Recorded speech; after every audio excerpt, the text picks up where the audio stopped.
Sejumlah kendaraan barang sumbu 3 dan yang terkena pembatasan sesuai surat keputusan bersama SKB mulai dikandangkan di sejumlah kantong parkir yang disediakan sebelum pelabuhan Gilimanuk. Penyeberangan diprioritaskan untuk kendaraan kecil atau mobil dan roda 2 serta kendaraan umum seperti bus dan travel. Kepala Balai Pengelola Transportasi Darat BPTD Kelas 2 Bali, Hanura Klana Iriana mengatakan SKB ini berlaku nasional termasuk di jalur mudik dan pasar Gilimanuk sehingga diharapkan agar angkutan barang dapat mematuhi pembatasan ini.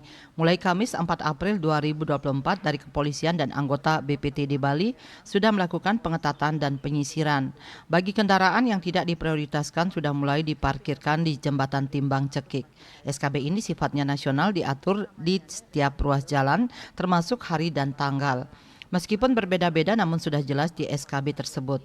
Sebelum masuk pelabuhan Gilimanuk dari kepolisian juga sudah ada pos pantau dan beberapa sudah banyak yang diparkirkan di kantong-kantong parkir yang disediakan. Kendaraan barang non prioritas diberhentikan sementara. Dengan pembatasan ini diharapkan dapat mengurangi atau tidak lagi terjadi penumpukan kendaraan barang. Untuk di Kabupaten Jemberana sepanjang ruas jalan Denpasar Gilimanuk juga disiapkan beberapa titik lokasi parkir kendaraan barang seperti di Pengraguan, Rambut Siwi, Terminal Kaliaka Negara, dan terakhir di Jembatan Timbang Cekik.